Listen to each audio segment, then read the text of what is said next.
MMA, street work. How do you use your judo when there aren't any belts? You know, for example, if you're competing in Naga, or if you're in MMA, you can't grab even a belt. You don't have a jacket. The guy's sweating. I'm going to start with very basic pummeling. I know most of you know this, but just in case you don't, we're going to start in an over-under grip. In other words, Joey's over my arm over here and under it over here. See? He's over my arm on this side, and he's under my arm on this side. I'm over on this side, under on this side. And I keep my head on the same side as the overhook.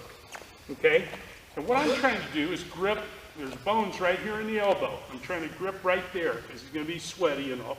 Now, we're going to start to swim. So his overhook side and my overhook side are going to swim under and kind of collide chests as you go. This is a manly exercise. The right hand goes over top and we're butting chests right here. This hand swims over.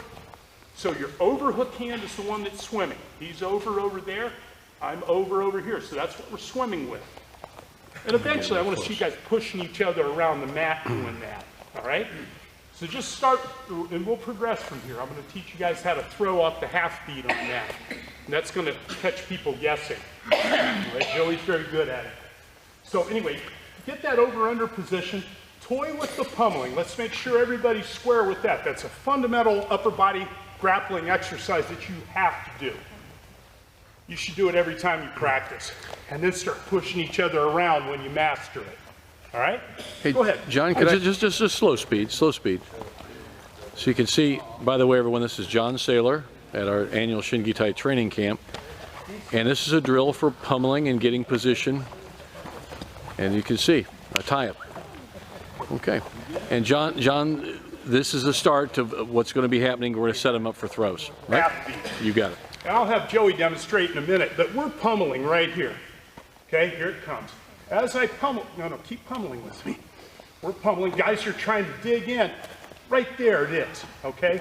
This is where I want to hit it if I'm a Seoinage guy. On the half beat. So we're here. As he's digging in, I'm turning to throw Seoinage or something off of this, right?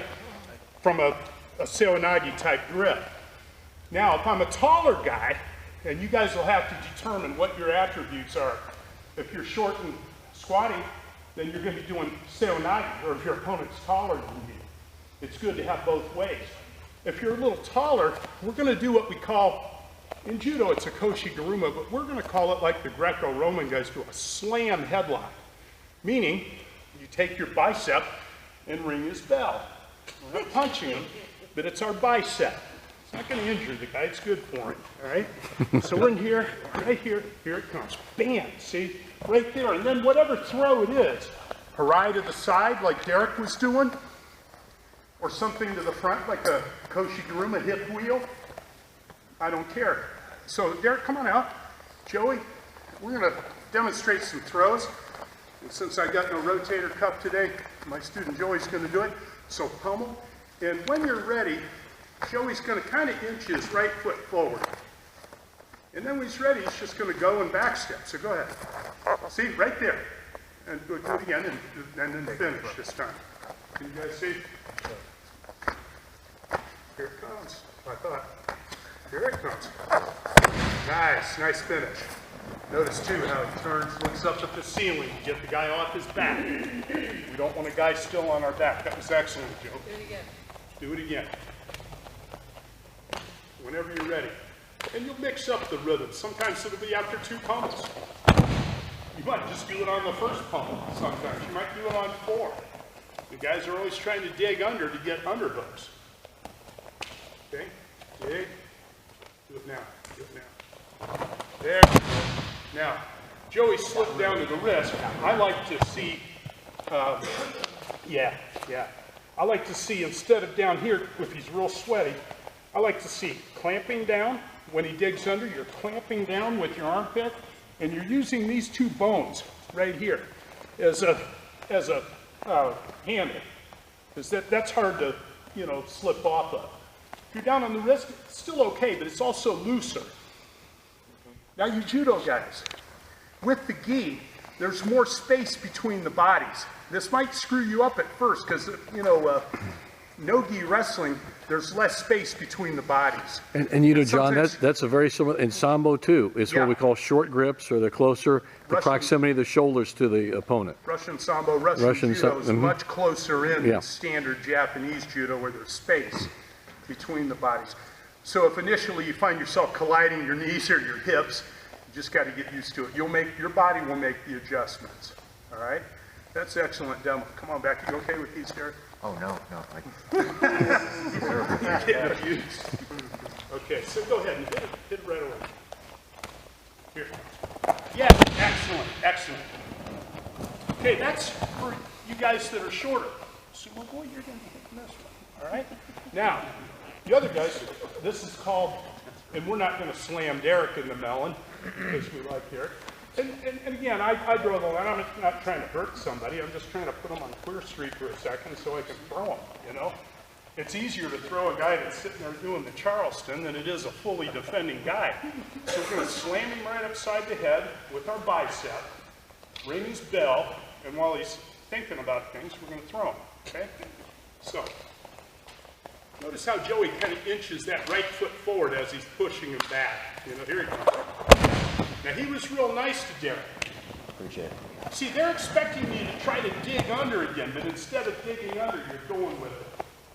Jason, that's definitely your throw. And it depends on your opponent, guys. You guys are middle of the road. I don't know, you got some guys shorter, some guys taller.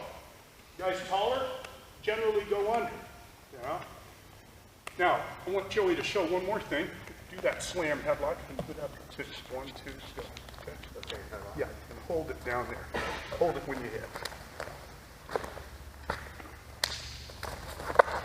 Okay, now no-gi grappling. What's wrong with Casey Atami? Shoulder hold. Yeah. Now, come on out on the mat from in that position. Okay. Now, Joey, the minute you hit, you can even get up higher in his head if you want. I want you to lift up on his neck, and I want you to get off your ass, push off your toes, put all your weight right here on his sternum. Yeah, you have to. You have to, or he's going to do exactly what Derek did. He's going to take your back. Now, if it ends up in a scramble, this ain't good. If you're losing it, I want Joey to probably turn towards the hips, don't you think, Steve? Turn towards the hips. Yeah, belly to belly, and there you got side control. If you turn towards the head, Derek's going to take your back. This is the one problem when you go into something like Casey Atami. So when you hit, again, I don't want to do it because I need Weight Watchers. It's a hell of a thing. Anyway, he gets up off his ass, he's pushing off his feet, and aim for right here, right on the solar plexus, and lift the hip. You can join both hands together and lift up, you know? Yeah. And it's harder. You know, it just makes the guy uncomfortable. It's not a tap out or anything. But if you notice the difference between when you're sitting on your ass, the weight's on the mat. In center the weight, right here on the solar plexus area. Draw an X on it. Take a erasable magic marker sometime and draw an X on the guy, you know? That's where you want to put your weight. You know, make him hurt. Right? That's just a little side note for when you hit. It does you no good to have the best throw in the world if he takes your back and chokes your lights out after that, right? Okay? Do you want to try this? And then we'll come back and look at it. I got a couple more. We just have a few things we're going to show you today. This is easy stuff. I've got a couple more clinches that I think you'll find real useful. So go ahead, Gary. Yeah. You guys pair up. Try. There. Yeah. Somehow you ended up underneath. Yeah, as he's pummeling under. Pummel. Okay, so here we go. Now it should go under. Clamp and go. You know, or up here, whatever you're going to. Yeah. Yeah, good. Because that's where he wants to go. That's where you fit in. I know. Well, what we do is, you see, as we're moving forward, you know, see, I kind of inch that foot forward right there, and then it's already set to go. Which one are you doing, under or Seonagi or first line? Okay, good. So you kind of see that as you're pushing him forward, he just thinks you're pushing him forward. I wouldn't even make the turn. I'm just putting it forward into the third point of a triangle. Not so close. But see, now all you got to do is back step on the next one. Yeah, you just got to back step. And just coordinate that and you got some. Stop right there. You've already telegraphed your feet. Not that it isn't going to work for you. Yeah. Now, See how you do that. So if you were now stepping into it, don't go pummel to here and then remove it. Right here, see. You're expecting that. It's coming there. That's the half beat. That's when you catch guys. see if I'm coming out. They think you're going here. But if you go there and then go to here, you have point. Here comes go. You go right here. Your tab. Oh, let's do it here. Here you go. Yeah, right there. Or here, whatever you want to do. Depending on the height of your guy. You can just do it. I was going to say, go ahead. Yeah, if you fit in like this, fit in right here. Like, my foot steps out here. Like start with it right in the center, like your square. Yeah, you want to be there, and then step in. He's only doing standing throws for 2 years once a week, and he can't come every night. Yeah, because he's got his kids out. Skillful guy. Skillful guy. Yeah, he's like a national caliber wakeboarder behind a boat. You know, he can go upside down, feet in the air, do all these stunts that he says it's not world class, but I'll be damned if I can see him do Pretty it. darn athletic though. Yeah. Pretty darn Anybody athletic. having trouble? Yeah. So everybody on YouTube, we're just showing a training session here. It all started with John Saylor coaching pummeling and learning how to swim in, like you said, on the half beat to catch a seoi-nage grip or a grip around the head, and you know, for koshi-guruma type thing. And here's a training session with the guys working out here. So there we have it, training camp 2015 at the Perrysville, Ohio, our Shingitai annual training camp.